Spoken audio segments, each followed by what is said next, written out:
To all of our friends watching in the United Kingdom and Europe, good evening. To all of you watching in North America, good afternoon. And to wherever you might be watching around the world, welcome to the inaugural race of the International Sim Racing Challenge between the Porsche Club of America and Porsche Club Great Britain, presented by Podium Esports and GitLab here on the iRacing Esports Network.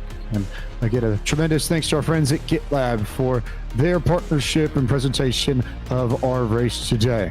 I am James Pike, the voice of Podium Esports, proud broadcaster of the Porsche Club of America Sim Racing Series, and originally from Winston-Salem, North Carolina, the Carolina region of the PCA. With me in the booth this afternoon, evening, wherever you might be, we have Justin Prince from Windsor, Ontario, part of the Upper Canada region of the PCA, and the voice of Porsche Club Great Britain Racing from Perth, Scotland, and part of the South Scotland region of PCGB, Peter Mackay, also a Carolina region producer, Ryan Bauer from the PCA side of things, helping put together our broadcast. And JP, I turn to you first because this is a very special event, a very unique event where members of the Porsche Club of America and Porsche Club of Great Britain will go head-to-head on iRacing at Silverstone to find out which of the two clubs is the better at sim racing over the next 2 weeks. Yeah, there's a lot of excitement amongst the drivers and the fans for what should be a great next couple of weeks, especially here on the sim. Lots of good drivers mixed in amongst the different regions. It could go to anybody. Any of these victories throughout the next couple weeks. That's how stacked the field is. That's how many quick drivers there were. The top 8 separated by just about 0.7 of a second on the board, James, in practice alone. Very tight, very testy. For those who are unaware, the Porsche Club of America started their own sim racing program back in March of last year. It has since run through 4 seasons of competition and has grown in size from originally about 35 to now almost 200 PCA members across the United States and Canada that compete. PCGB sim racing program is a little bit newer, Peter, but has been very active over the past few weeks, and I suppose playing catch up to try and get ready, especially today on a circuit that they know so well. We go to PCGB's home turf of Silverstone first. Well, thank you. It's great to be here at the home of British motorsport. This is really the premier venue for motorsport in the United Kingdom. And like you say, the PCGB sim racing community is brand new. It's a small group, but very enthusiastic. And they're not short of track time. They had a 12-hour race, a charity race at Snetterton last weekend. So no excuses for seat time. No excuses for seat time, and plenty of talent across the board here between Porsche Club Great Britain and the Porsche Club of America. And the Canadians too, Justin. We have Americans, we have Brits, we have a few fast Canadians in here to tear it up and make things happen. And I think Liam Radzitis in particular, you have to look at for the Canadian side of things. A winner in PCA sim racing over the spring, one of the drivers from north of the border that we'll have to pay attention to. Yeah, absolutely. Going to be interesting to see how he does as well. Michel Levesque, have to keep an eye on him. 2-time Formula 4 champion in the 1980s. Also competes in a lot of race cross. It should be competitive today. Remember, a lot of these drivers in the virtual world as well just competed in the virtual California Festival of Speed just a few weeks ago and had some stellar performances. Looking to do the same here today here in Silverstone.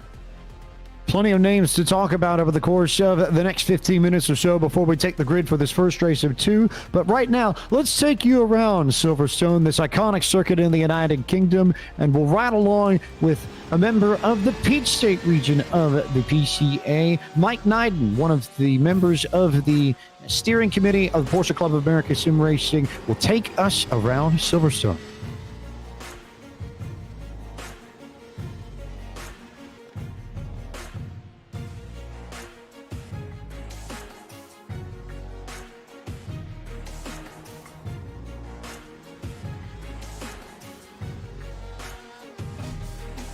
So, Peter, you take a look at this circuit in particular as Mike Neiden runs along here and comes down the straightaway and gets set to that old sort of complex that we know so well, the Brooklands Luffield bits and pieces.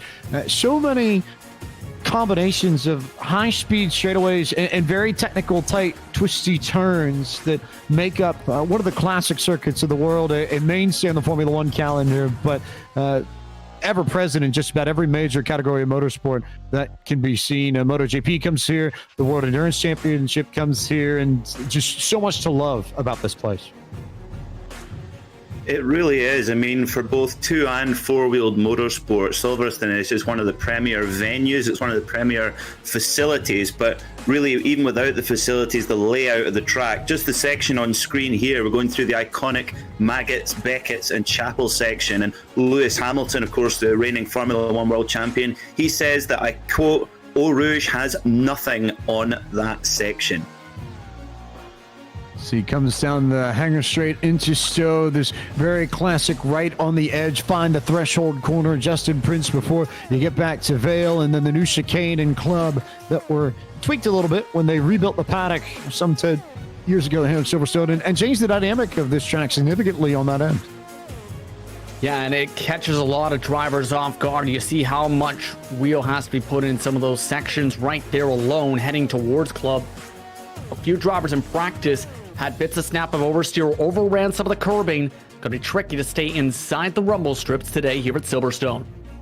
So we head to the Midlands of the United Kingdom, Silverstone, not terribly far away from London, about maybe an hour and a half, 2 hours north along the motorway to take you right up to Silverstone. This is the most famous of all the circuits in the UK that was originally a air base for the RAF back in World War II and then was converted into a motor racing circuit in the late 1940s, early 1950s, and now plays host to the first ever race between the Porsche Club of America and Porsche Club Great Britain, the first kind of event of its kind where two different Porsche clubs across the globe will compete against one another, and we've got 50 of some of the best drivers from the United States, Canada, and Great Britain ready to compete.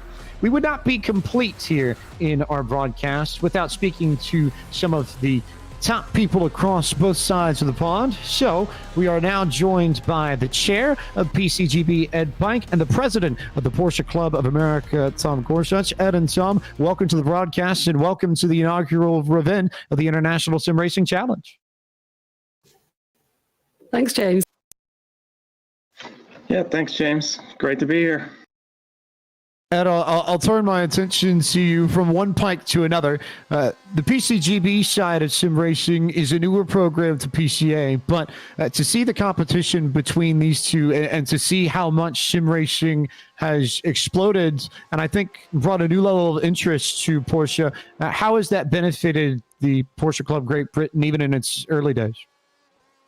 For us, I mean, we're a few weeks in, and the passion that we've seen, it's completely and utterly overtaken the excitement of our members, and it's quickly become one of our motorsport activities. And you can see today, many of our virtual races are being joined by club championship racers, and you've got a whole bunch of our members are joining in to watch the action. So it's very quickly become part of what we do, and it's pretty amazing. And I have to say a big thanks to the guys at PCA for helping us along the way.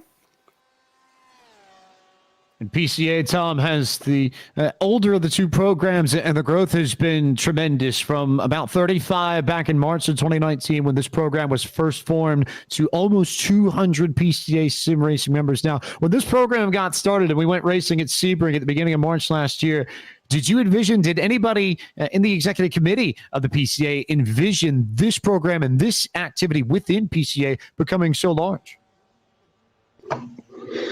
Yeah, James, we're quite excited about it. It was a little of a pilot program at the beginning, and the thing is really taking off. And we look forward to growing it and getting more and more members involved. I certainly didn't expect this early in the program to be having an international challenge, so this is very exciting. A tremendous amount of excitement, and I know Ed mentioned it just a bit ago, and I'll turn back to you, Ed, that there has been a lot of help from the PCA in getting PCGB's program off the ground. So can you talk a little bit and explain just how PCA has helped PCGB get their program started and how they've helped organize PCGB sim racing? So this all started a conversation back in December when the presidents all got to meet together, and we were inspired by what PCA had done. It's something that had been on our long-term strategy, but it probably was a couple of years away, if I'm honest. with the help of the guys at PCA, with Vu and Jim and the guys generally, and also a couple of our really, really passionate members who are already virtual racers. It's just taken off, James. It's literally just taken off. You would not believe the pace that this has moved at. Which has left it exciting for us. We've got a league set, we've got an entire championship set up. We're here making our first international race. Can you believe it? And we've got an awesome grid of both virtual and physical racers. And Tom, I know you've had the chance to lead in on this a little bit. And do you have a vision for where we might see PCA sim racing go in the future, and what additions might come along? Or is it one of those cases where the growth is so explosive that you can't even track it because it's all moving at light speed? Yeah, we have a plan. We are putting together a program to do like regional zone level events, and I know the team has put together some training materials, and we're really looking to get more and more people involved and build some challenge series within PCA. So I think it's going to be big. It's really come around at the right time because the world needs this now. So. A final question for both of you, because I have to believe in a competition like this, there has to be some sort of friendly bet between PCGB and PCA to figure out who's going to get something fun at the end of this when we do have a champion show. Have we had any sort of friendly competition established between the chairs, the executive committees to send over some sort of generally themed article or a thing to the winner of the competition for the other? Good question, James. Good question. I think bragging rights are going to be big on this one, if nothing else. We'll work on that one, though. Certainly, it's going to buy me a beer if we win. To be fair, that's not the worst thing in the world. I would take a good, proper British amber ale any day of the week, and I suppose there's something useful that we can send from the American-Canadian side of things, depending on who ends up being the champion. I suppose the gift would probably bounce either way. But Ed, Tom, thank you so much for joining us on our broadcasts, and best of luck to all of your competitors across PCGB and PCA this afternoon, evening, wherever you might be in the world. Thanks so much for coming on and taking the time to spend with us. Well, thanks to the team there, and good luck to all the competitors. Good luck and well done, team. Tom Gorsuch and Ed Pike, the chair of PCGB and the president of PCA, there to help explain a little bit of what's going on behind the scenes to make things happen, Peter. And so much cool things here, and so crazy to see this. It's obviously a competition befitting of the times, but I think it speaks to the universal love of Porsches that you see. Doesn't matter where you are in the world, there's appreciation for this mark and everything they've established over the last 100 years or so. And so cool, so interesting to see how things will shake out here in a matter of moments. Absolutely. I think the one thing about Porsche is that they've remained completely committed to motorsport throughout their history, and there's very few brands that can say that. I'd probably say Ferrari would be the only other brand that could honestly say that, and I think that really speaks to people who buy a Porsche for the road, and also those who follow Porsche's motor racing efforts at the highest level. And talking about that, the car we're going to use today, the Porsche 911 RSR 17, well, it might be one of my favorite Porsches of all time, and certainly one of the most successful Porsches. It is one of the most successful Porsches. This is a car that has had tremendous success in sports car racing throughout the years. And the most recent iteration that we have here, the GTLM or GTE version of the 911, incredibly gifted and powerful. And you will see that in full song today at Silverstone. We'll take a moment, though, before we get going to bring you a message from our partners and the official partner of the International Sim Racing Challenge, GitLab. Here's a word from our friends at GitLab. I got the burgers. I went to Bun Barn, Beef Patty Palace, Tomato Town. Oh, thanks for getting all this, honey. No problem. Getting all of it just took about 2 hours. I just wish there was an easier way to get all your burger fixings from one place, you know? Wow. Dad, you didn't go to Mayo King? You know our car doesn't fit in their drive-thru. I went to Mustard Chef. I hate this burger. He also went to ketchup, ketchup, ketchup. When you're building something using components that don't work together easily, things could get ugly, fast. You wouldn't live like this, so don't make your DevOps team live like this. This lack of burger cohesion is hard on all of us, Cheryl. GitLab is the only single application for the entire DevOps lifecycle.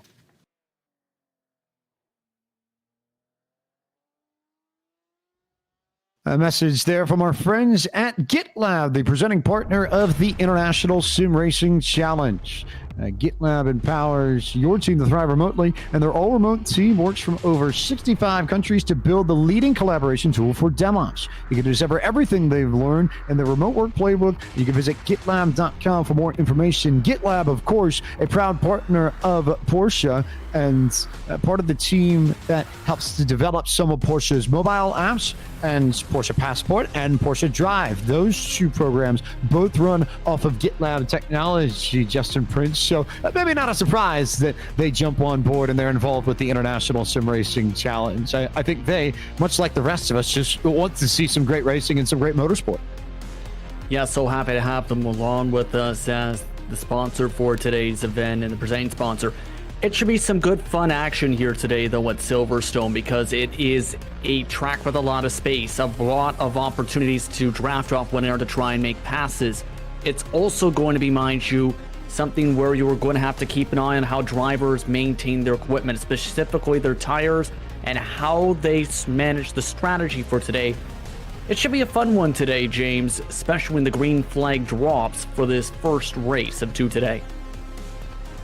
And Peter, I want to turn to you. We said a little bit earlier, we talk about some of the names that we need to watch. From the PCGB side of things, you know that group better than anyone. Who do we need to pay attention to today as a threat for victory?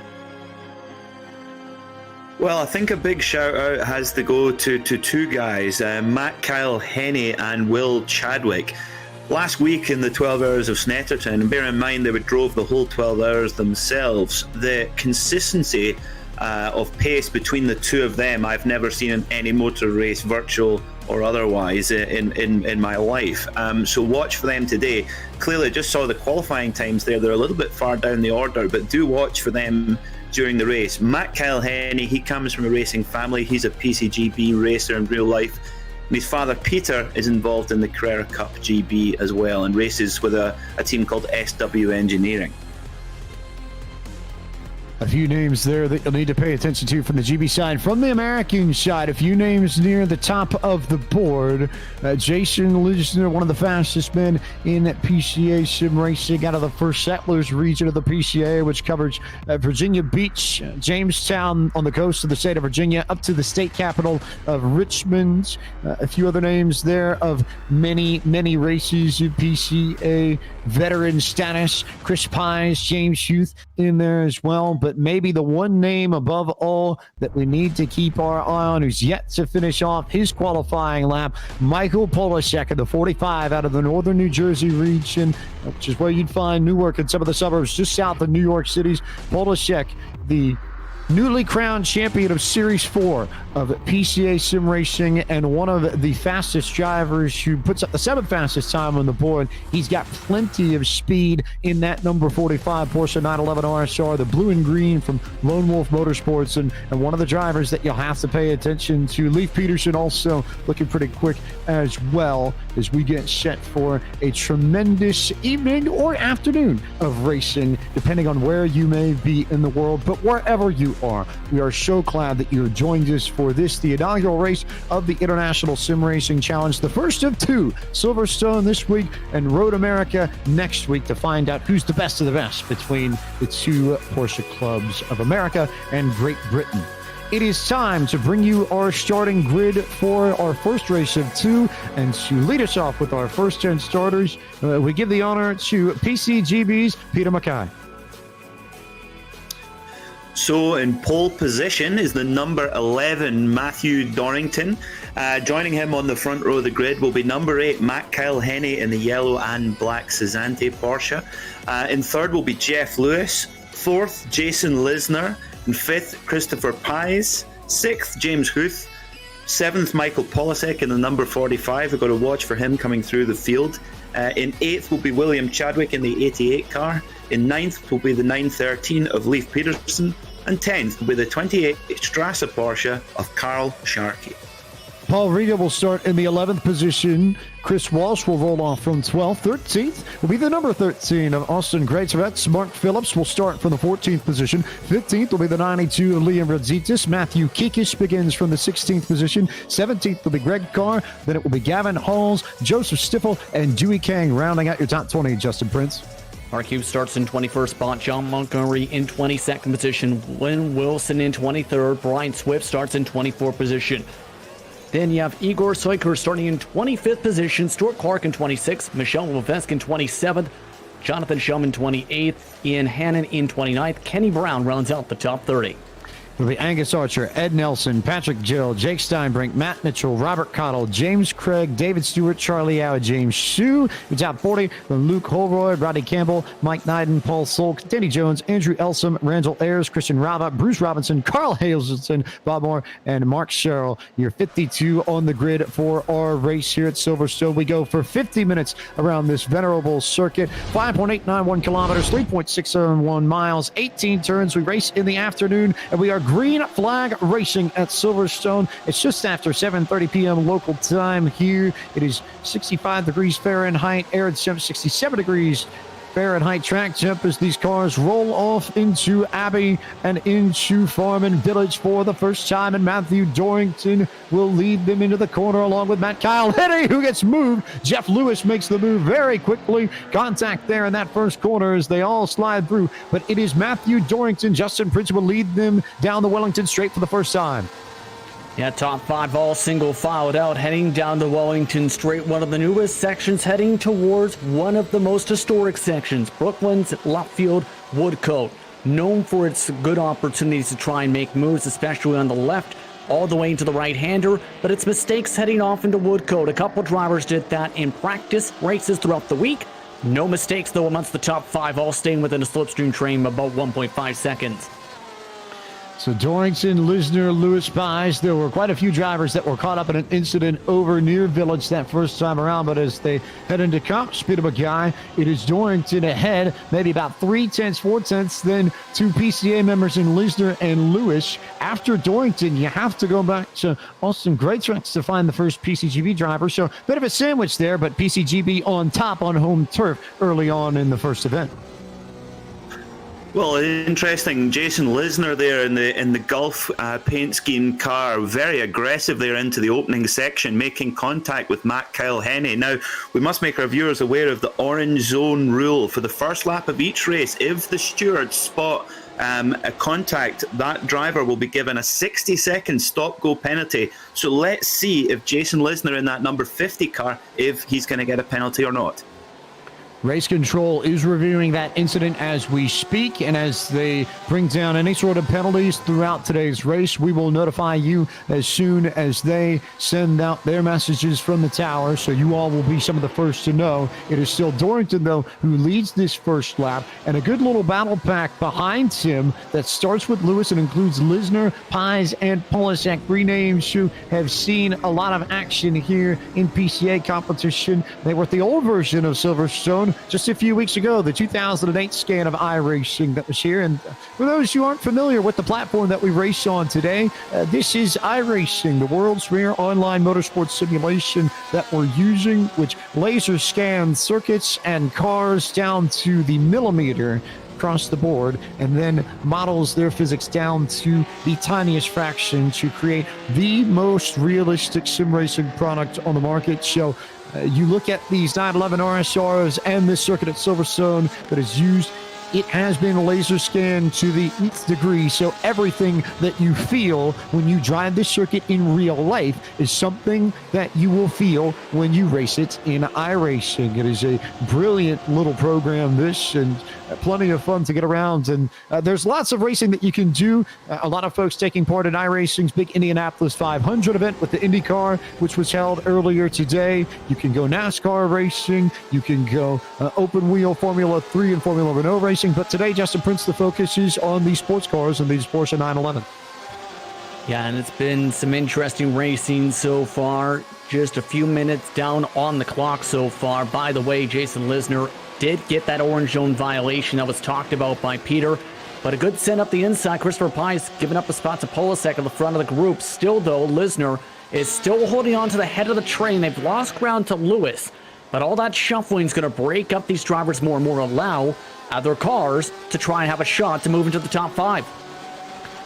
So now we wait and see when Lisner decides to come down pit road to serve his penalty. He will have to cede that third spot that he holds at the moment, and it is Michael Polasek and Chris Pies here. And I want to roll back to one of the more interesting points that we just noted. I mentioned that they were at the old version of Silverstone in PCA sim racing competition a few weeks ago, and you could watch the replay of that event and all the events of Series 4 and all the series, in fact, of PCA sim racing dating back to 2019 on the iRacing Esports Network here on YouTube. So if you're so inclined after today's race, you could go see what they've been up to. But when we say the old version of Silverstone, this circuit has been scanned multiple times, Peter. We're racing the most recent scan, which I think was released sometime late last year or the year before. It's not much older than about a year and a half, 2 years old. But before it was rescanned, it was initially scanned and first brought into iRacing in 2008. And that was before the new paddock had been built on the circuit over towards the Vale and Club complex of this course. And it was a little bit different. The layout was a little bit different. We didn't quite have the same chicane that we do over there now. So it has been tweaked a little bit, and iRacing accurately captured the tweaks when they came back to scan Silverstone for a second time. So if you want old Silverstone or new, Peter, you can race it, which is one of the neat little quirks of both iRacing and a testament to the technology that underlies the program we use today. Yeah, it's just incredible, the realism of the iRacing platform. And I noticed today that we're very close to clicking 3 billion laps of users on iRacing. So they got a lot of data to get to this level. But do you mention the new layout there where we saw that incident in the first couple of corners with Lisner and Matt Kyle-Henny? That was in the new section of Village and the Loop. And that is really a hot spot for overtaking, and clearly why it was introduced along with the new pit complex. And well, it's going to be pivotal in the result of this race, no question about it. No question pivotal as Lisner has come down pit road and come down to the paddock to serve his penalty. So he will fall from the third position, and Dorrington now is going to have to hold off Jeff Lewis in that 927. Lewis, one of the faster drivers here from the PCA. He is one of the pro drivers from PCA. For those who didn't get the chance to watch PCA sim racing in the spring, in March and April, PCA sim racing was divided into 4 classes, and the most skilled of those classes was the PCA Pro class, of which Lewis takes part from. And Lewis is a driver from the Potomac region of the PCA, which covers most of the Washington, D.C. metro area. So the national capital of the United States is where you will see Lewis call home. You've got Polasek trailing in third, but Lewis beginning to click off a few laps here and start to run down Matthew Dorrington. Justin Prince, last time by, it was a 156.964 for Dorrington to a 156.615 for Lewis. So 0.3 Lewis shaved off of Dorrington's lead last lap. Yeah, that Ascari Sport machine slowly but surely closing on in. And one of the main things you have to think about here at Silverstone is, especially down the Hayner Straight, and especially with the addition of the new section with the Wellington Straight, is there is the couple chances to get a fair amount of slipstream to close on in and save a bit of fuel as well for your strategy window. So that's something to keep in mind here as Lewis slowly but surely gets himself within that range. Lost about 1/10 of a second down the Hayner Straight this time, though. Now, Lewis, we know, has some skill. He podiumed in multiple races in PCA sim racing over the course of the spring, but that's not to say that Matthew Dorrington is any slouch either, Peter McKay, because he's got plenty of experience with PCGB sim racing too. He certainly does, and he's showing it at the front here. Very smooth and consistent. It's such a, the 911 RSR is such a thoroughbred car. It's been taken to Le Mans victory by Kevin Estra, Lawrence Fantor, and Michael Christensen. But it is a thoroughbred race car, and if you don't treat it with respect, it will bite you, especially around this Silverstone layout. Just a little bit of an update on Matt Kyle-Henny. I think he's gone into pit lane. He's in 50th position and 2 minutes and 5 seconds back. So he might have gone in to repair damage from that opening incident. But remember, when he goes into pit lane, he can take a full tank of fuel. They were given 13 gallons at the beginning of this race, which is only enough to get about halfway. But Matt will be able to fill the tank up fuel, so he might be okay to get all the way to the end of the race now. Fuel or petrol, depending on how you look at it. It can go either way here in this International Sim Racing Challenge, and we can hang with both. Paddock or pit lane, doesn't matter what the verbiage, what the terminology is, because racing is racing, motorsport is motorsport. It's all the same here at the International Sim Racing Challenge. Race 1 from Silverstone here, about 11 minutes in here-ish. About 9 minutes off the race clock. You take 2 off from the grid, so the clock that you see on your screens is the one that is accurate, and that down at the bottom, that little green trapezoid will show you how much time we have left in this first race. So if you're wondering when those pit stops should come, you would think somewhere in the ballpark of about 25 minutes to go. If you're splitting this race right down the middle, Justin Prince, that's when we should see a lot of the competitors come down pit road for the one and only stop of this race. Yeah, you can see on the track map right now, many of these drivers on the arrow end of the section of the course. A few drivers were talking about this as well amongst general chat. They have a Discord server to help discuss strategy, meet one another, organize practices, etc. They were talking about the strategy up to about 30 minutes on the field for today. However, as I mentioned a little bit earlier on, tire wear was a talking point and how drivers would elect to go and handle the cars. They felt that in some cases, they might try and double stint the tires for this race today because the amount of time it takes to change the tires would have been longer than the tire fall off on the long run. Now, how it's played by these drivers and about once everyone starts to come on down is going to be the bigger question here, especially with the chance to say overcut or undercut some of your fellow competitors, such as we're seeing. It's a valid point that we see it a lot, I think, especially in one of iRacing sports car series, the IMSA Online Sports Car Championship, which largely mimics the North American WeatherTech Sports Car Championship that IMSA runs. A lot of 45-minute sprint races in that series, and a lot of cases where you will see drivers double stint the tires and refrain from changing tires. You'll need a fuel stop at least once in those races, but a lot of drivers will take fuel. But then again, Peter Mackay, it also increases the importance of making sure that you manage tire wear over the course of a stint to make sure that you don't completely burn off your rubber and you still have something to compete with when we get down into the final 10 minutes of the race.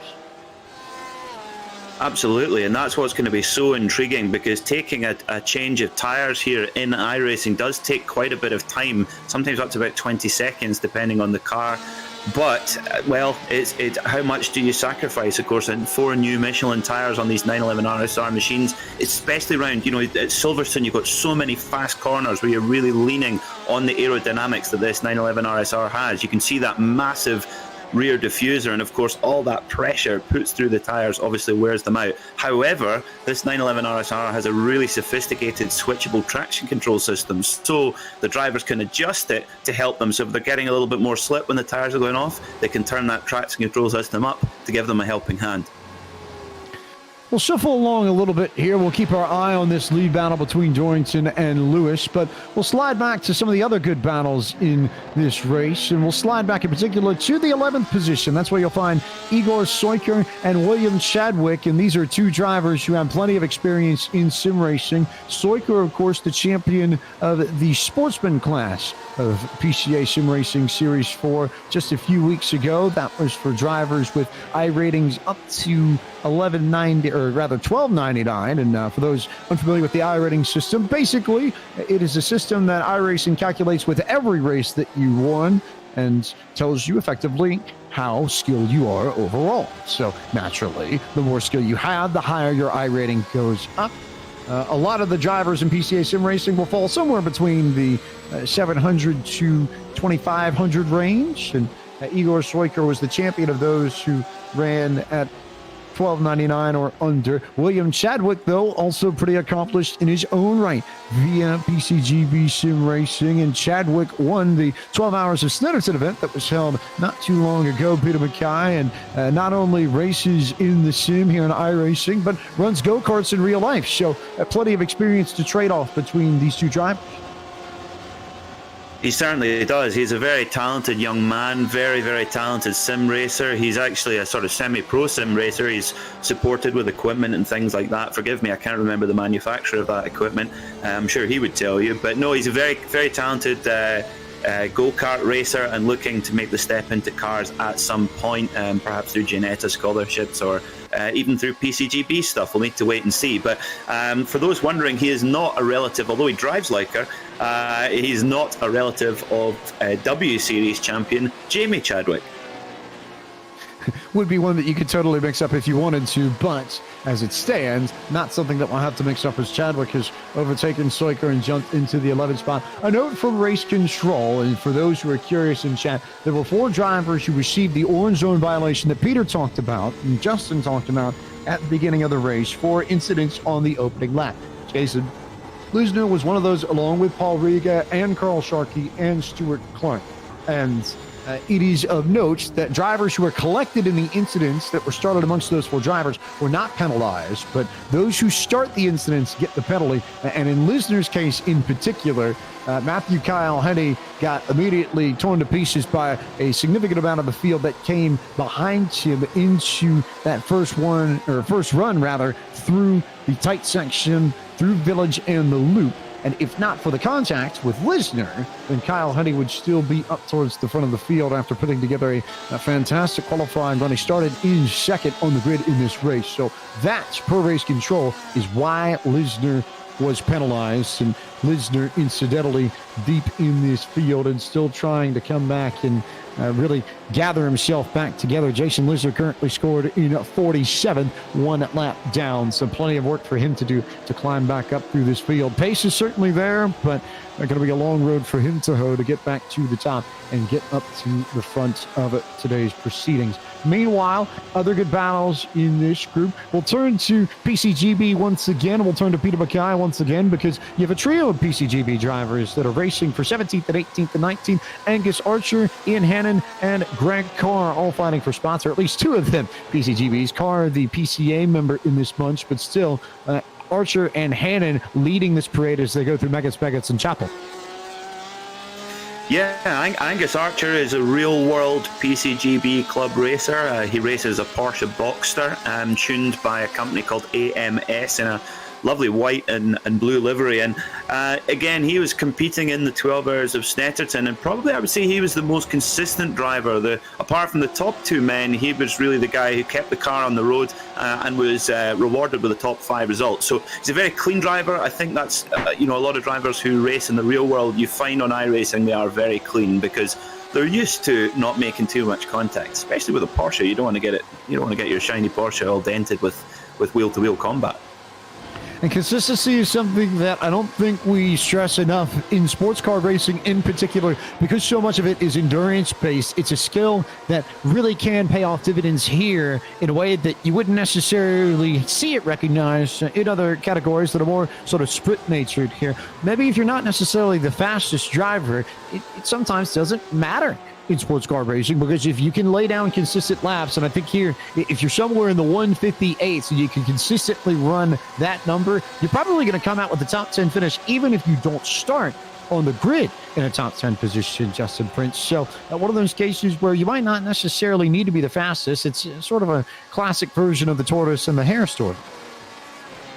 Yeah, you actually made a really good point on that, Mark. Yes, the leaders are running 156 9s, 157s, but just so happens to be majority of the top 10 are in the 158 you just mentioned. That's guys like Pies, Rhetorix, Walsh, I should say, Rositas as well in those groupings as well, who are in that ballpark on average each and every lap in part with being able to keep their car clean, having able to hold on and maintain that track position that is so vital throughout this race today. But one of the fastest laps have already been set of the day today, a 156.4 by Polasek, as the 23's just still trying to reel him in.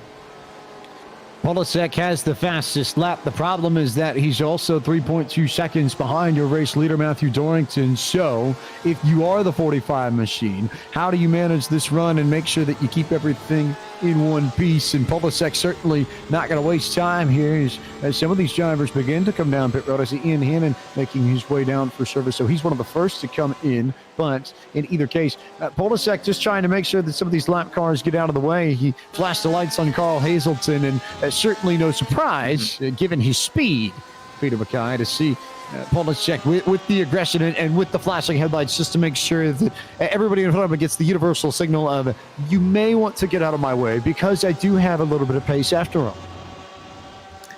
Well, I would like to quote Darren Turner, a member of the British Racing Drivers Club who own the circuit here at Silverstone, and of course a multiple Le Mans winner and Aston Martin factory driver. And he flashing lights are one of his pet hates at Le Mans. He says, I can see you, don't worry. But also what Matt's got to concentrate on here is just, again, another Darren Turner saying is drive dot to dot. So just focus on your braking point, your entry and your exit. Don't worry about the guy behind you until he's right behind you. Just focus on hitting your marks. Trust your pace. Trust that you're fast enough. You're at the front.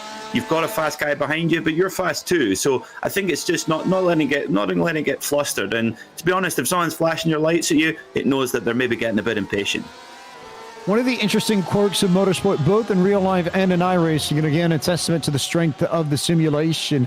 One of those cases where if you start looking in your rearview mirrors and trying to mirror drive to keep the driver behind you at bay, it usually tends to be a case where more often than not, you see drivers end up backing up to the person behind them, Justin Prince. In one of those cases where if you're trying to stay away and stay out in front of someone, it usually tends to be smarter to just not bother with the mirrors at all and focus on what's ahead of you. Yeah, and drivers were talked about that you're allowed to adjust your line one time if you have someone racing for position trying to overtake. After that, you must hold your line and allow the overtaking driver the opportunity to pass. That doesn't mean you have to lift and let them pass specifically. That means essentially, via the rules, that you can't swerve back and forth to try and block them the racetrack. If you do have that, it may lead to a one-spot penalty for each car blocked in those scenarios here. So you need to be smart with how you try and defend for positions. You also have to be smart, though, in how you pass, because you can't simply try and alter the line of the drivers around you, for example. You have to do it nice and smart and properly and gentlemanlike. I know there are plenty of people watching from the PCA and PCGB, and you can go on to both of their websites to find out the events that they host over the course of the year and find out more about what they get involved with. If you're intrigued and want to see what happens on the PCGB side of things, you can head to PorscheClubGB.com/events. On the PCA side of things, you can turn your attention to PCA.org/events. And there are plenty of events that take place across both Porsche clubs, and plenty of events in particular that happen in the regions. Hundreds of regional events in PCGB, thousands of regional events with PCA, and plenty for every Porsche enthusiast, whether or not you are in PCA or PCGB across the world. Autocross events, Concours d'Elegance, driver's education classes, driving tours, social events, tech sessions, so much more. And if you want to find out more, you can log on to either PorscheClubGB.com/events or PCA.org/events for more information. Dorrington's still your leader, though not by much. It's come down to 0.4 of a second, and the stalking of Jeff Lewis is continuous here at Silverstone. Absolutely no breathing room, and this is incidentally your best battle on circuit. We might see a move. Here comes Jeff Lewis to the inside. He's looking for the race lead, and mind you, too, Peter Mackay, we are right on top of the window for pit stops. The lone pit stops of this race should happen and should start happening within the next 2.5-3 minutes or so. They really should, and also want to give a mention to Austin Greatorex, who got up from 13th on the grid to 5th. Now, Austin is a very consistent driver. He's now on screen, and one thing about Austin is he's very clever, and if he needs to fuel save, he will. He really thinks about the whole race, and is very consistent with his pace. He won the first ever PCGB sim race at Lime Rock Park in the Cayman GT4. I can't quite tell, he hasn't been in for his pit stop yet, so if he has been fuel saving, well, he's had some good pace while at it. And I'm just noticing behind him, is the number 50 car, who was got in a bit of trouble at the start there. So this will be interesting how this pans out.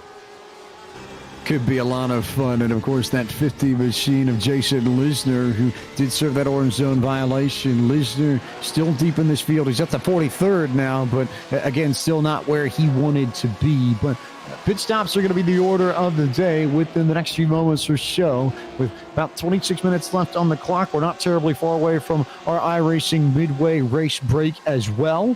And something that we'll need to pay attention to as all these drivers begin to come down for service, as we see more action here across the board and see a few more good battles come across. I think we'll take a look. We'll slide back to the 17th spot. Christian Rava and Kenny Brown, and fun stories here across the board. Rava, of course, one of the hard chargers, a North American concept, but one of the drivers in PCA sim racing who is best known for starting deep in the grid and then making his way forward and gaining more positions than anyone else. That actually, I believe, may well currently hold true. He's up 30 from where he started. He was 48th on the grid, currently up to 18th. Just behind him is Kenny Brown in the 44 car, and Kenny Brown was the champion of the club class for Series 4 of the Porsche Club of America, PCA sim racing's middle division, as it were. And Kenny, with that fantastic livery there, or paint scheme if you're on the North American side of things, but has effectively turned his 911 RSR into a target top. And there may be somebody familiar on that rear deck lid, Justin Prince. I noticed a little circle there that some folks may or may not recognize from Travel's PCA sim racing over the years. Yes, indeed. That's a great way to scare off people behind. Yeah, no, that's if I saw that in my windshield, I would probably turn and head for the hills, because that button right there is a little bit terrifying, wouldn't you think, Justin Prince? A little bit. Might be a little intimidating. Remember, though, too, commentator stickers add an extra 10 horsepower to your race car. It's a unproven fact. Well, they had horsepower. I just don't know if they had brake horsepower, though, since we're over here in the UK. That's maybe the more important question. But in either case, two very fun drivers to watch from PCA in Christian Rava and Kenny Brown here racing for position, as Chris Pies will come in from third. And now I think we do have to start watching the pit cycle in earnest, Peter Mackay, because that's the highest driver up the standings so far to come in for service. Absolutely, you're really on the limit now of fuel. 13 gallons. They've been going for 36 minutes or so now. So these tanks are going to be really empty. The 911 RSR has such a sophisticated dashboard with so many buttons and things to control all the car systems, but it's got very accurate fuel calculation per lap. But it will also give an alarm when that 4-litre naturally aspirated motor is getting a little bit thirsty. So we're going to see these cars coming in very soon. And I was going to say, Jeff Lewis is still just hanging on to the rear bumper of Matthew Dorrington. And beyond that, we're starting to see a lot of cars come down for service. I see Igor Swanker, Chris Walsh, Jake Steinbrink, Greg Carr in this side. We see the leaders start working their way past Cops and up to Maggots, Beckett's, and Chappell, and you wonder, Justin Prince, whether or not we might see both of these cars in potentially on the same lap, just to make sure that there aren't any differences in strategy, as Lewis gains a tremendous amount coming up to Chappell. I think Lewis is trying to push and try and make the pass before they go into the pit stops based on how he's driven this last lap alone. If he's got an opportunity, he's looking like he's going to try and send it. But it could come down to how much fuel precisely they put in the car. Remember, each amount of gallon or liter of fuel is essentially time you have inside the stalls.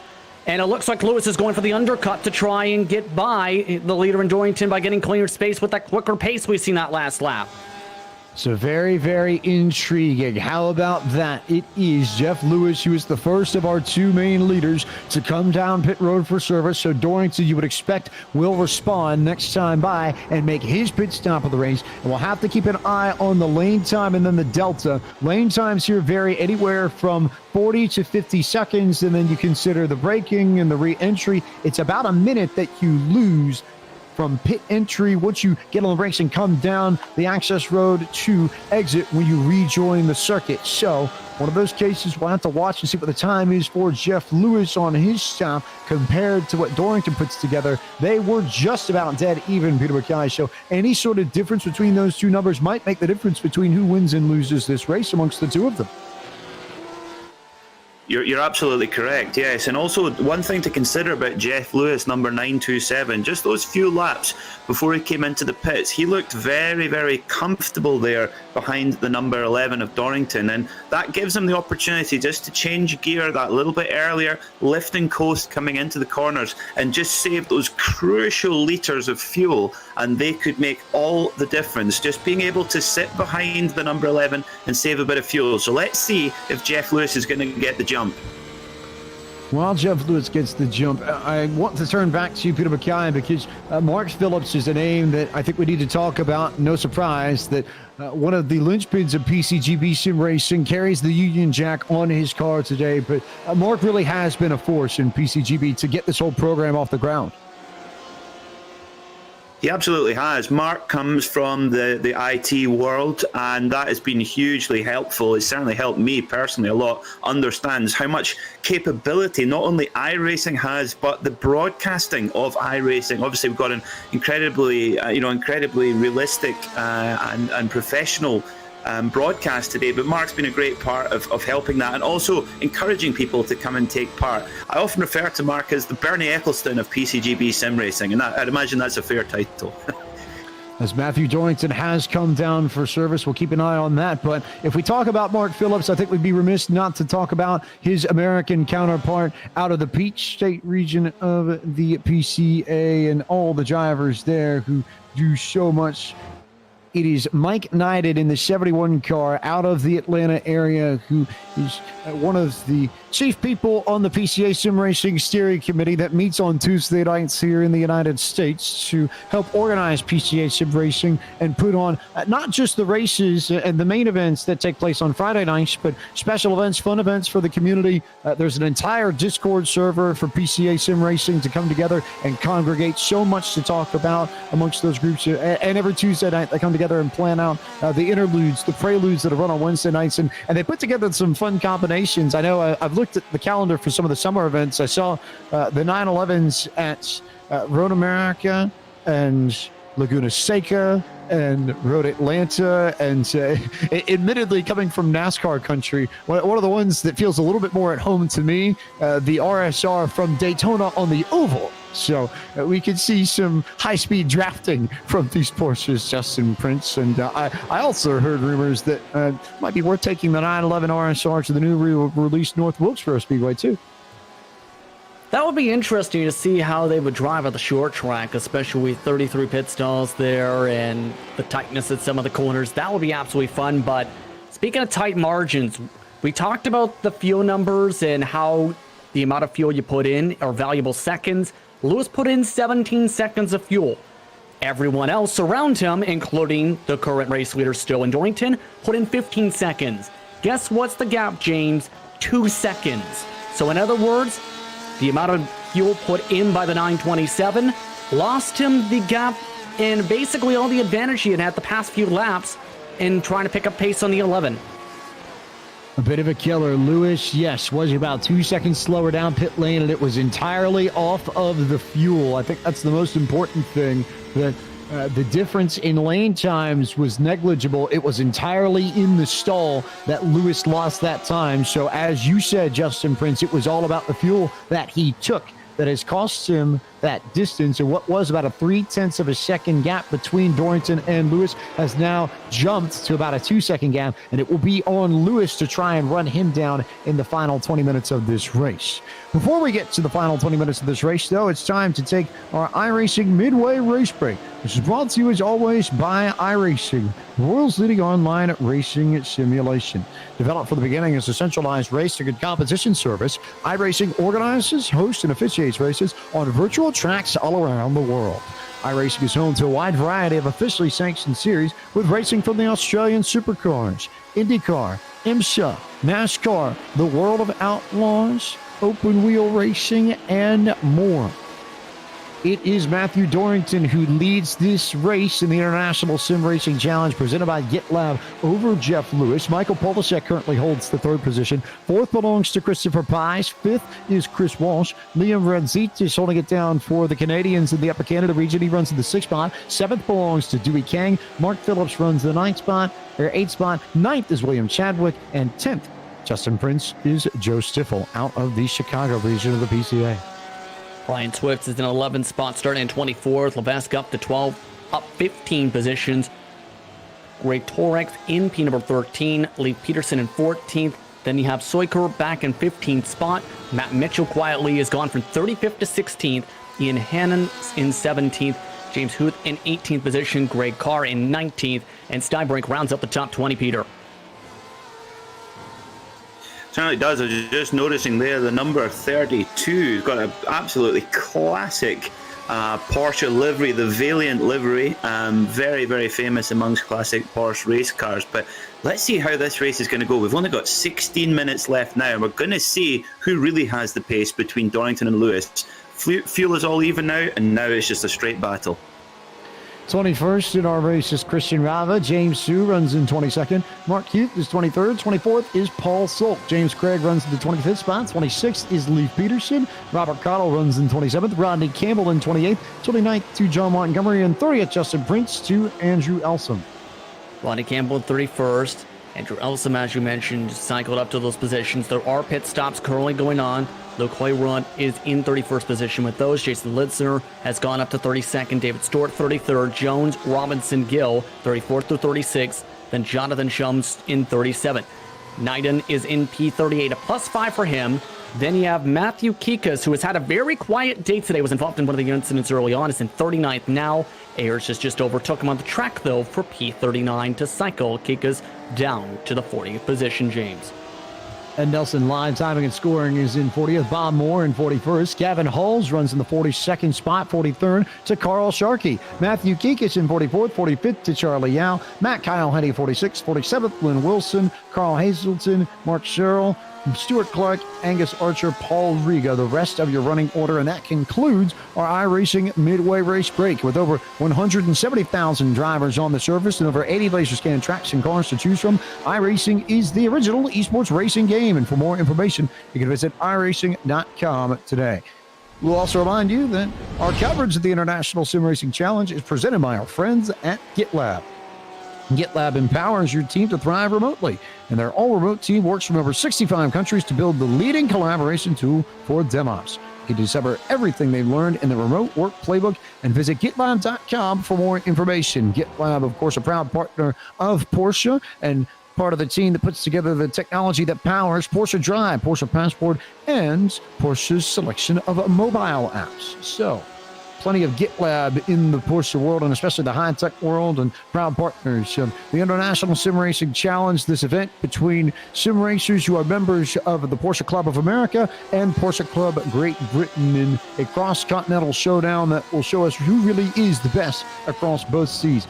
Matthew Dorrington is your leader. Jeff Lewis has actually slid back a little bit. He's lost his second to Dorrington over the course of these last 5 minutes or so, and Michael Polasek beginning to run him down. A little bit further back, we've got Chris Walsh and Liam Radzidis in a good battle, but we'll turn our attention there just because we haven't had the chance to talk about Radzidis or many of the Canadians today, Justin Prince, but it's good to focus on Radzidis in particular because he's got so much experience in PCA sim racing. He was one of the first drivers to shine up for PCA sim racing back in 2019. He is the Upper Canada region's most successful driver in PCA sim racing history and the second most successful in all of PCA sim racing throughout Canada, only behind William Levesque, the Series 2 champion of PCA sim racing. William's father, Michelle, incidentally, one of the drivers in today's race. But Liam Radzidis, a very accomplished driver in PCA sim racing and also a winner of 2 races in Series 4. So he knows how to get to victory lane, too.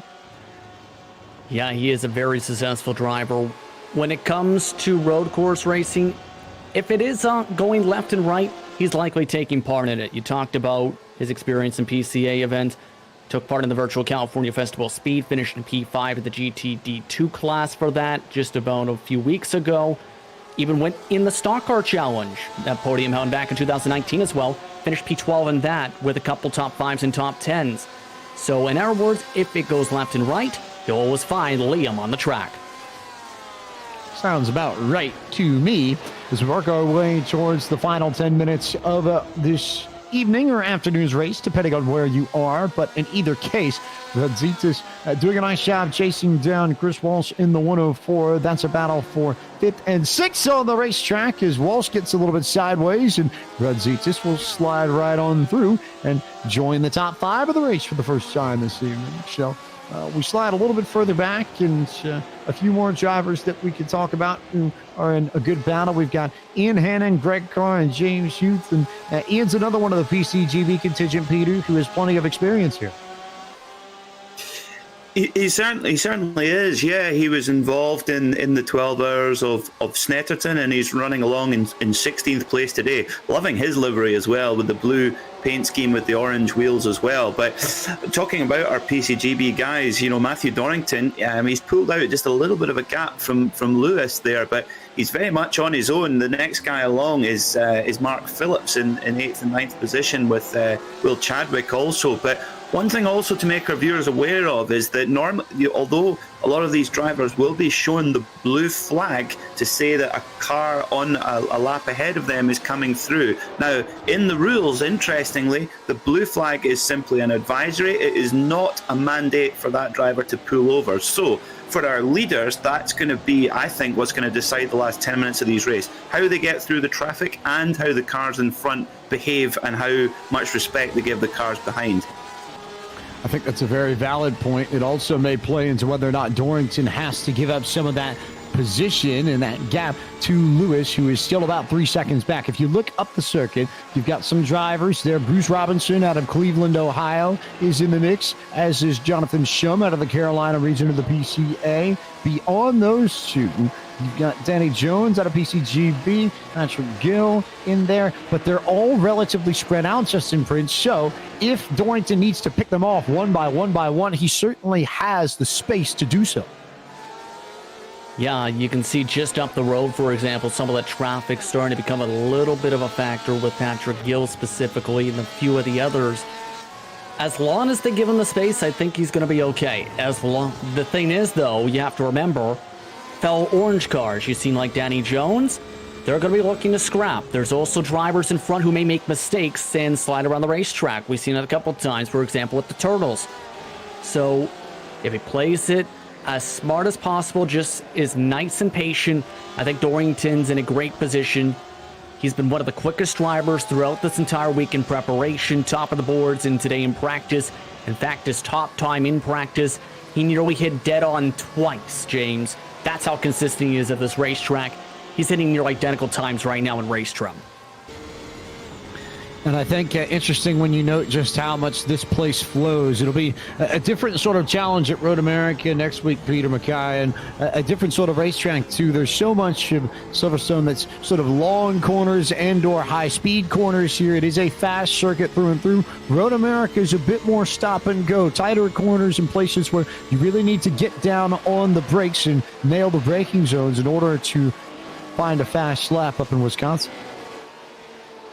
It really is. I think it's one of the best circuits in the world, Road America. Like you say, stop and go, lots of big, heavy braking areas, very hard on fuel, very hard on brakes over a long race too. But also the one thing about Road America is it's old school, is the walls are so close. We saw in 2006 in Champ Car, Catherine Legg, a fellow Briton, she had a huge accident at the Kink Turn 11, and, the road, and as soon as you go off circuit, the walls are right there to meet you. Here at Silverstone, it's completely different. It's the only Class 1 FIA graded track, so it's the only track in the UK that can host a Formula 1 race, and that's because, as you can see, there's plenty of runoff. So if you do go off circuit, often it's not your race over necessarily.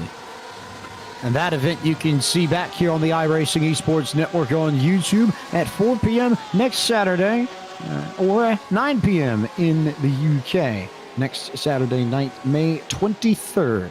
So or rather, I guess if we're going to be proper, either at 4 or from 9, and we'll get the verbiage right across both sides and tip nods to both sides of the pond here. But the second and final race of this first installment of the International Sim Racing Challenge presented by GitLab also on tap here on Saturday on a very busy week for iRacing across the board, and plenty of fun. We'll tell you a little bit more about some of the events that the American contingent can pay attention to coming up over the next week a little bit later in the program. But for now, Dorrington beginning to clear the lap traffic. He just got around Danny Jones. Charlie Yao about to fall under Dorrington's spell and go a lap down, and it gets a little bit tricky here through Maggots, Beggots, Chapel, Justin Prince, because you want to carry so much speed, but if you have to go too wide to get around the lap traffic, you really do have to check up a good bit. Yeah, you mentioned the flow of the track. If you reach traffic there, they can get into trouble. And second just got in trouble. Lewis in the tire barrier.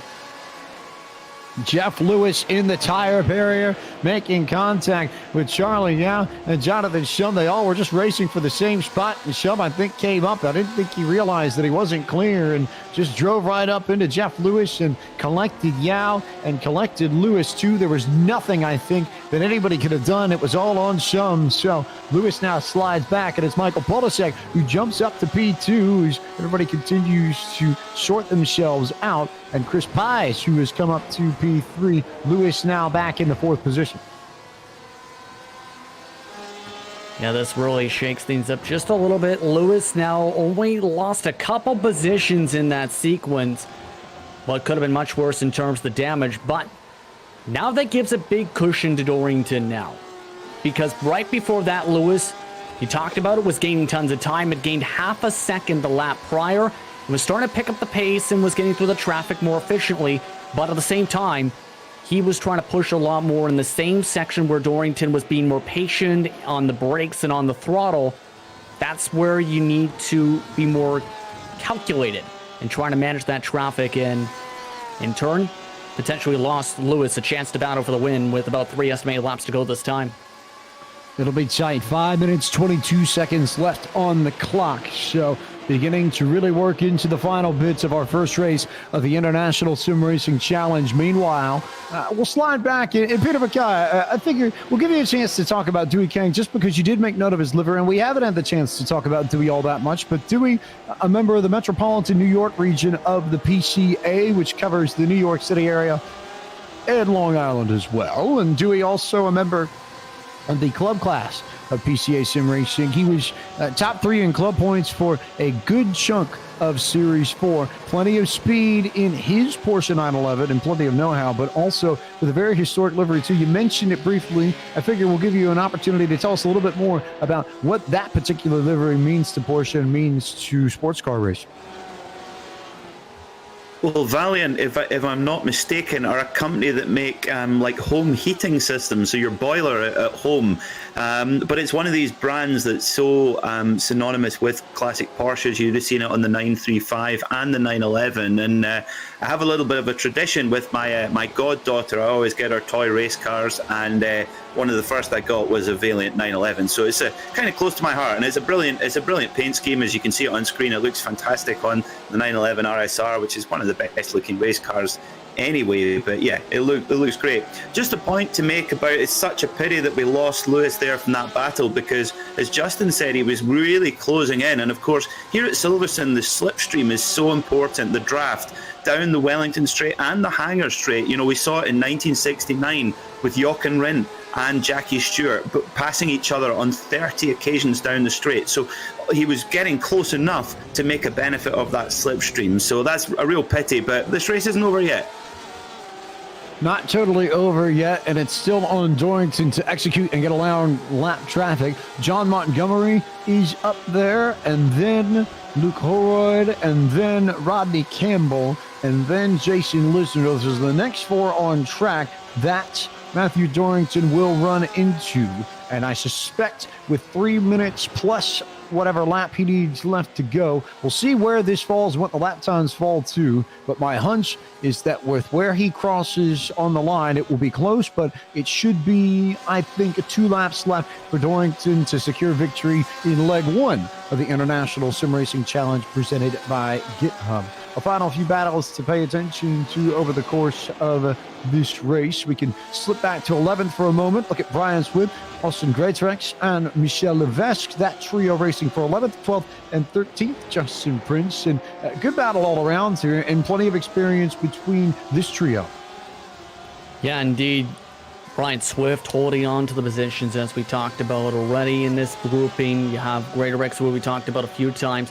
Then you have Levesque, as we talked about a little bit at the top of the broadcast. The father of William Levesque, the Season 2 champion in this grouping. But he's also himself a winner of multiple autocross championships, won 2 Formula 4 titles in Eastern Canada in 1987 and 1988. He and his son also raced a Mazda 3 in their spare time for autocrossing. So very competitive is that family, to say the very least, in terms of the traditions, and that as the Canadian trying to keep up with Swift and Co. as they try to get around this lap traffic here in that blue and white car up the road. Meanwhile, Dorrington is in control and has just made it to Brooklands in left field as we now are working the next to last lap in this event for the number 11 machine. He will come back to the finish line, and then we'll have one more lap as the clock will run out on that next lap, and we will simultaneously receive the white flag in this race. Dorrington, just a model of consistency. You look at the lap times here, it's been very straightforward for Dorrington in the race. He's had one lap outside of the 158 range or lower. Incidentally, it's gotten a little bit hairy right at the end, but outside of his pit lap, every single lap in this race, save for the start, and that stretch from lap 2 to lap 21. If he hadn't gone down pit road, every single lap was within 1 minute and 57 seconds of change or lower. To keep it within that 1 to 2 second range, we talked about consistency at the beginning, Peter McKay. That's consistency right there in a nutshell. That is incredibly impressive, and I'm just looking at that car. There is not a mark on that number 11 car. He's had no contact at all, kept his nose clean, and I think perhaps in that opening stint before the pit stop, he was doing a little bit of fuel saving as his own. As Justin quite rightly pointed out, you know, he had 2 seconds less in the pit stall, and that crucially gave him the track position. He's not had to battle for track position. He's been able to use that pace to his advantage. And of course, this 911 RSR, it can be a bit twitchy on the limit. You know, it is actually a mid-engined car with the gearbox now mounted behind the engine, and not typically like the older 911 RSRs, but it can still be twitchy, and he has managed it beautifully.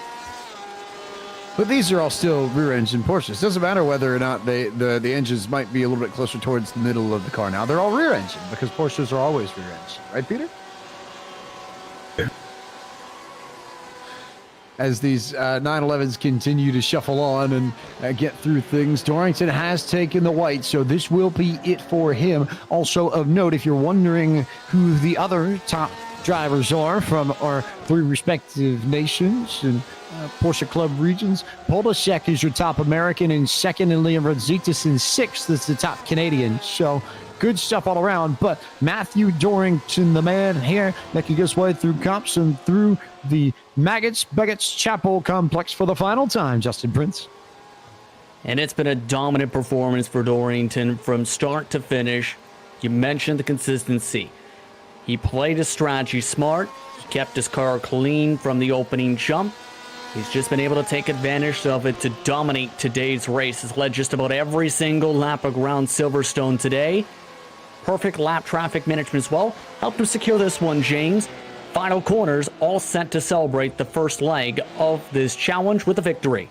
The International Sim Racing Challenge by GitLab likely going to Matthew Dorrington up to that final little twitchy bit in the track up through Vale and Club for the final time. Peter McKay, your turn to call him home. Well, it's going to be a victory for Great Britain here, for Porsche Club Great Britain here in the International Sim Racing Challenge, thanks to Matthew Dorrington. He flashes the lights on his 911 RSR to take the win here at the home of British Motorsport. What a textbook drive from the number 11. Dorrington, your winner. Polishek manages to grab second. Third will go to Chris Pies, and we'll wait to see where everyone else falls into this. Wait to see last laps complete here. Robert Cottle will be the last one in 25th to complete his final lap. Everybody else already circulated and already done in some way, shape, or form. So plenty of work for Cottle to do to get back around, but once he circles and crosses the line, we'll bring you the full field rundown, tell you where your favorite driver finished, and then take a moment to speak to the top 3 finishers in our race overall today. Matthew Dorrington, though, your winner of this first leg of the International Sim Racing Challenge presented by GitHub. A big win for that orange 911 RSL, and a big win for PCGB, defending home turf proper through Dorrington, who claims the victory over all the other members of PCGB and all the members of the Porsche Club of America that have competed in today's race. Impressive stuff across the board all around as some of the last drivers begin to bring their cars home. Waiting on a few more folks here, but not too much to talk about otherwise. We'll see James Hsu work his way across the line. Lee Peterson, Jason Lisner and company making it home, and Cottle will be the last one to finish off his lap and wrap up our competition today. And plenty of good stuff to see all around, and an entertaining show across the board for these drivers from the Porsche Club of Great Britain and the Porsche Club of America, as Cottle begins to jump out and roll through the final corner and come across the start-finish line. He finishes, and that will be the last car to come across the line to take time. And we now will turn to our full field rundown and tell you where your favorite driver finished. Peter Mackay will bring us through your top 10 finishers. Just waiting for the results to come on screen. Here they are. So your winner then, number 11, Matthew Dorrington, winning that first race here at Silverstone for Porsche Club of Great Britain, followed closely by the number 45, Michael Polishek. Then in closing out the podium, the number 23 of Christopher Pies. In fourth is the 927 of Jeff Lewis. Just had a chance for the win, but unfortunately caught up with lap traffic. Really robbed him of the chance of challenging for the victory. Good shout out to fifth position, number 88, Will Chadwick, the youngster. Good drive from him. In sixth place, number 9, Mark Phillips from GB is also. In seventh place, number 32, Dewey Kang. In 8th place, 104, Chris Walsh. In 9th, 92, Liam Rudzitz. And 10th, the 003 of Joe Stiefel. 11th this evening went to Austin Greatorex. Michel Levesque finished in the 12th position. 13th went to Brian Swift. 14th to Greg Carr. Igor Soiker finished in the 15th position. 16th went to Ian Hannon. Matt Mitchell came home in the 17th position this evening. 18th went to James Hughes. Christian Raba finished the 19th when it was all over. And 20th this evening went to Jake Steinbrink. Justin Prince. 21st position went to James So with Leif Peterson. In 22nd position and Jason Lisner, after having an orange zone violation at the start of the race, was shuffled down to 23rd. He was among 4 drivers who suffered orange zone violations at the start. He and Robert Cottle rounded out the drivers on the lead lap for today's action. Mark Huth in 25th position. Rodney Campbell in 26th position, his Canadian flag car. Patrick Gill 27th. Holroyd in 28th. Elsom in 29th. And John Montgomery, also in a Canadian livery, rounded out the top 30, James. 31st this evening went to Bruce Robinson. Mike Nyden finished in 32nd. 33rd went to Carl Sharkey, and Gavin Halls finished in 34th. 35th went to Randall Ayers. David Stewart was 36th. 37th, James Craig. Bob Moore finished in the 38th position. The 39th spot went to Paul Sulk, and Matt Kyle finished in the 40th spot. Justin Prince. 41st position today in total went to Danny Jones, 2 laps down the first of that grouping. Ed Nelson 22nd, Hazelton in 43rd, was Showman in 44th position. Then in the 45th position, it was Shield with Lynn Wilson in 26th, Yao in 47th, Brown in 48th. Rounding out the top 49 positions is Kika's, and 50th spot is where Stuart Clark finished after 2 separate penalties. 51st this evening went to Angus Archer. Paul Riga rounded out the 52 driver grid that competed in this first race of the International Sim Racing Challenge here at Silverstone, the UK leg of our inaugural event and our inaugural season of the International Sim Racing Challenge. And Now, we have completed our full field rundown. We'll remind you one more time that our broadcast of the International Sim Racing Challenge is presented by GitLab. GitLab empowers your team to thrive remotely, and their all-remote team works from over 65 countries to build the leading collaboration tool for DevOps. You can discover everything they've learned in their remote work playbook and visit gitlab.com for more information. GitLab, of course, also powers Porsche Drive, Porsche Passport, and Porsche's selection of mobile apps. So if you see Porsche on your computer, on your phone, chances are there's GitLab technology powering your experience. You can find out more about them once again at gitlab.com. We now bring in the race winner of our first leg of the International Sim Racing Challenge presented by GitLab. Matthew Dorrington is here, and he is with Peter McKay to talk about his race-winning run. Hello. Hello, Matthew. Congratulations on winning the inaugural race of the International Sim Racing Challenge. How does it feel? Thank you. Yeah, chuffed to bits, to be honest. Was pushed pretty hard towards the end there. Luckily, I gained a little bit in the pit stops, so gave myself a little bit of breathing room. And then, obviously, unfortunately, there was a small incident behind me, which kind of brought the race to an end. But it was looking like a pretty good climax, to be honest. But yeah, I'm chuffed to bits. Oh, fantastic. And in the opening stint, you were able to spend a little bit less time in the pit lane. Were you able to do any fuel saving in the first stint? Yeah, I was looking after tyres and fuel saving in the first stint because I kind of done a bit of testing and knew the tyres were going to struggle towards the end. So I was doing a little bit of both, to be honest. Oh, that's the incredible consistency in pace as well. Was that difficult to maintain under such pressure from the Americans behind you? Yeah, for sure. I mean, I do endurance races on iRacing a fair amount, so I'm fairly used to being able to put in semi-consistent times. But yeah, with the pressure, it was pretty hard. And how are you feeling about Road America? Have you got much experience at that track as well? Yeah, I like Road America. So, yeah, that should be good fun. Not driven it in a GTE, though, so... Well, you've got a week to practice, and we're looking forward to see how you get on there. Congratulations, and enjoy the victory. Thanks very much. Thanks to all you guys as well for commentating. Thank you to Matt Dorrington for coming into the booth and chatting with us. He is your winner of the first round of the International Sim Racing Challenge presented by GitLab here at Silverstone. We turn our attention now to P2. Michael Polishek in the booth, and here's a dynamic duo, I suppose, that we've seen plenty of times. And we've been everywhere today, Michael Polishek. I know you were watching a lot of Indianapolis 500 coverage earlier before you got in the car to practice here, and then you show up here and you come away with the P2. How was it out there, and what did you notice? And I think in particular, the late conditions and maybe the cooler track, it was a little bit colder, and I think the track had a little bit more grip than what you practiced for during the middle of the week in the trial races. So how did the race today compare in that sense to what you had practiced for? To be honest, I felt like I had race-winning pace today, but unfortunately my PC and wheel said otherwise.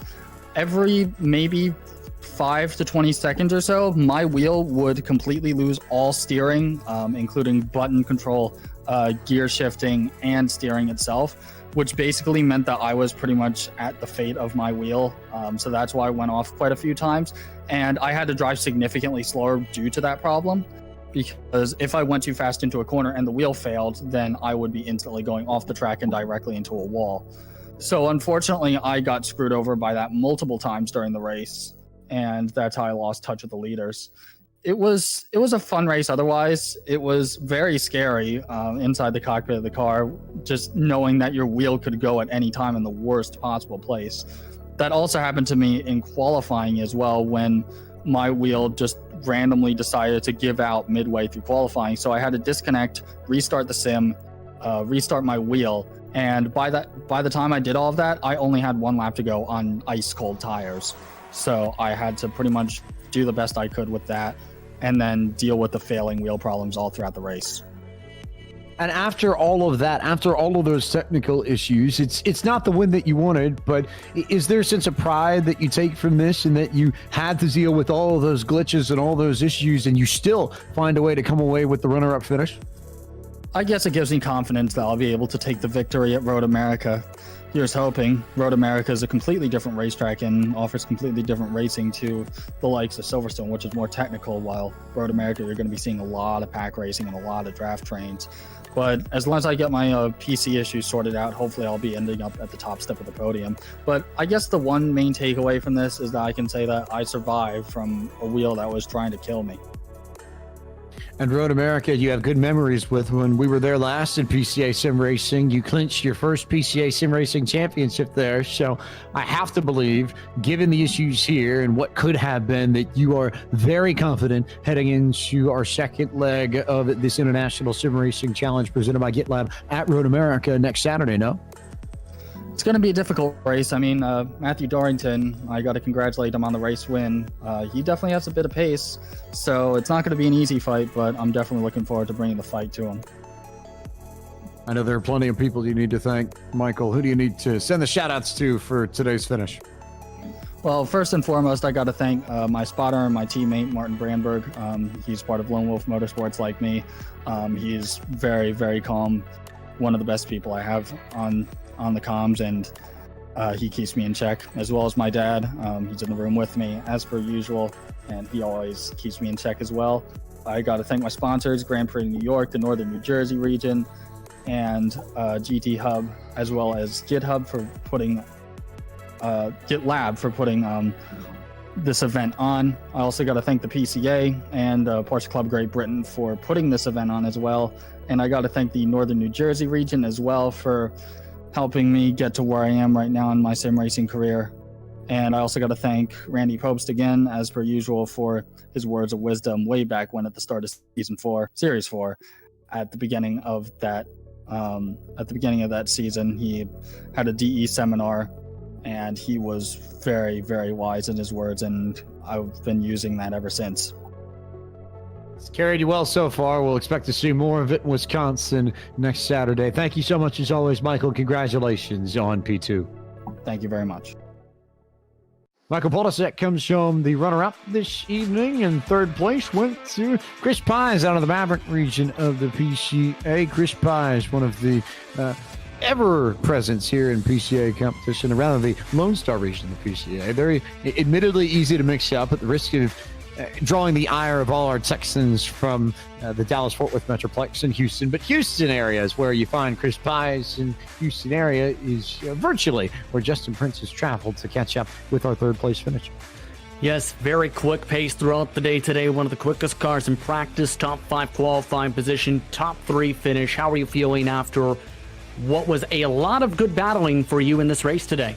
Yeah, it was an absolute blast. I feel pretty good with my performance. Like you said, I had pace in practice and practice races prior to this as well. I had pretty decent pace here too. I actually had never run on Silverstone before, I want to say a week ago. So came a long way in the past week and in my own personal practice and development on the track, and I was very happy with the result. How was it trying to set up your strategy and your passing today? Because, of course, 50 minutes, only 13 gallons total in the tank. What was going through your mind as the race went on to try and strategically plan your moves and your pace today? I knew tires were going to be important, and so what I tried to do was try to basically hit a lap time in my head, which was right around 157.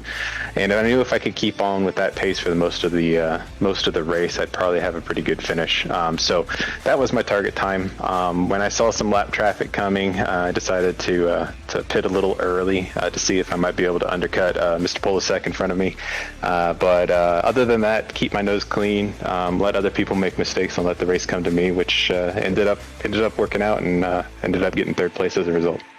Is there anything you would do differently, though, thinking back on how you took the race? Would there be anything you would change up and how you would gain pace, etc.? Yeah, probably maybe a little bit more aggressive, try to carry a little bit more speed in some corners, especially at the beginning. Maybe it challenged Polisek a little bit more to make him work for that pass. I kind of let him do it just because of historically he's always been a little quicker than me, and I knew we had to chase those guys up front. But overall, I was very happy with the way I picked a strategy, drove to that strategy, and it paid off in the end. It was a lot of fun. It was nice to have some lap traffic out there to keep things lively, and I enjoyed it. Now, the next leg of this series is at Road America. Your thoughts on that racetrack? Because based on the driving styles, it's almost night and day between the winding flow of Silverstone and the hard braking zone / passing zone / multiple danger zones at Road America. Yeah, Road America is a blast. I've got a lot of experience on that track. We actually ran it over in our U.S.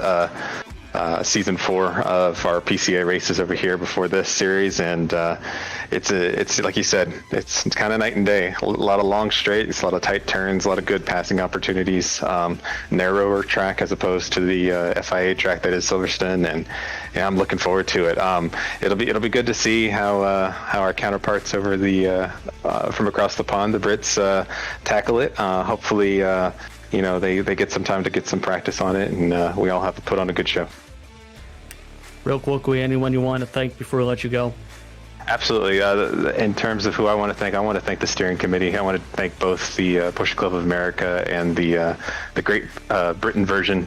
You guys are fantastic. The steering committee, without you guys, we would have never had this. It's a great idea. I'm all for it, and thanks a bunch. And all you broadcasters, you keep it fun, and thank you for doing what you do. Thank you very much for the time. Congrats on the podium finish. All right, thank you. That was Chris Pies coming home in P3. James, over to you. There are your podium finishers from the first leg of the International Sim Racing Challenge presented by GitLab, and we now begin to turn our attention to Road America, and we ourselves can talk about what we should expect at Road America. Peter, I turn to you first. It is PCGB that comes away with the victory here on home turf to defend the soil. So how do you think the PCGB drivers will start looking towards Road America? As we said during the broadcast, during the race, it's a different challenge compared to Silverstone. What do you expect out of that circuit next Saturday?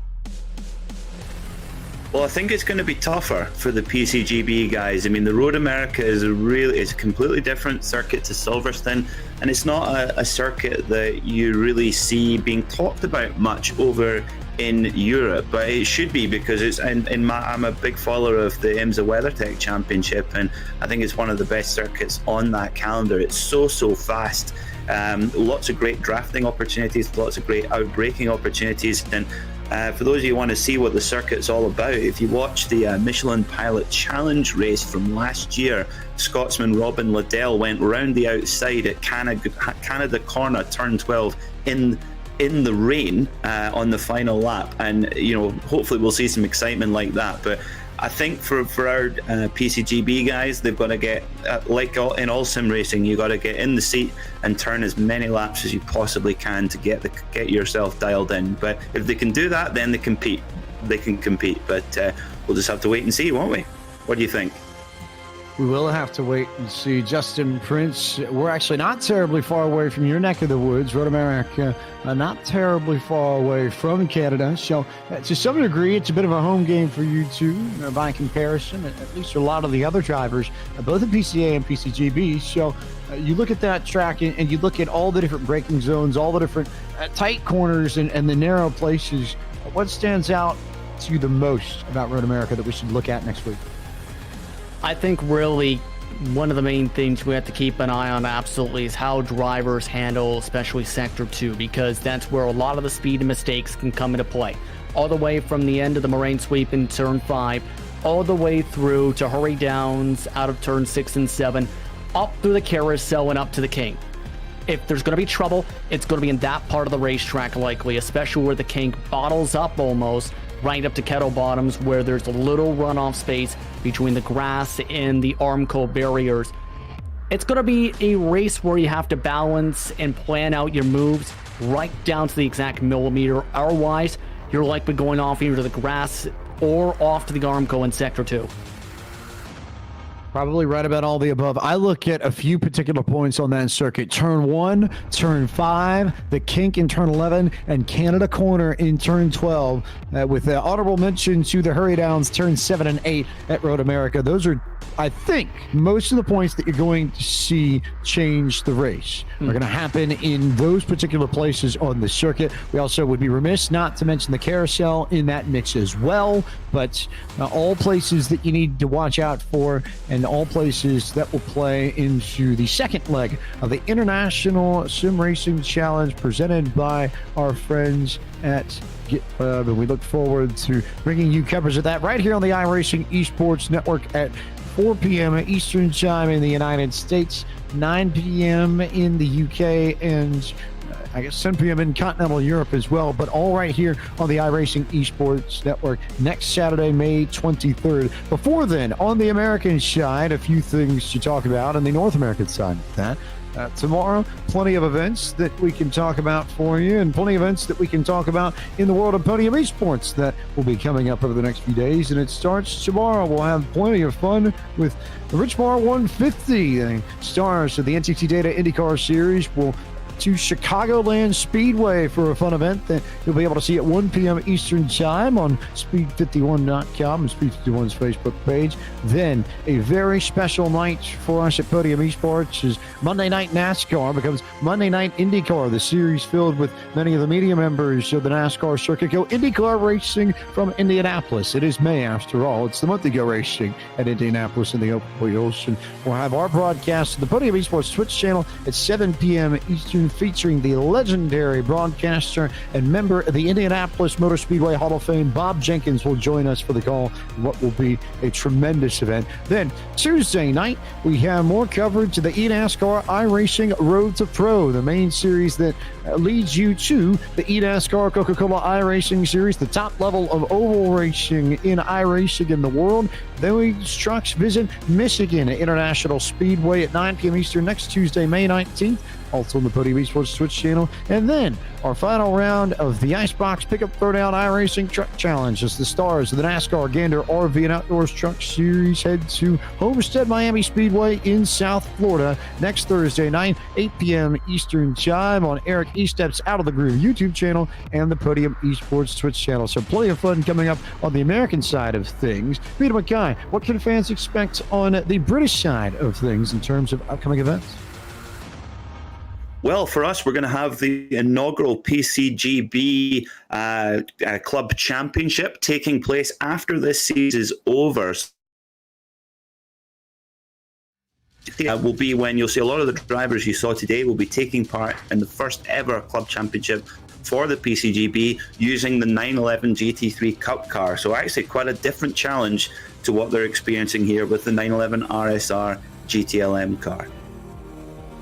And plenty of fun that you'll see from PCGB in those Cup cars. Can speak from experience that is a beast of a machine, but a tremendous one to get right when you do. But of course, our main attention will focus on the second leg of the International Sim Racing Challenge presented by GitLab from Road America next Saturday, May 23rd at 4 p.m. Eastern, 9 p.m. British Standard Time, summertime rather, and 10 p.m. in continental Europe on the iRacing Esports Network. And we will see you back here on YouTube for more sim racing between the best of the best from Porsche Club Great Britain and the Porsche Club of America next Saturday.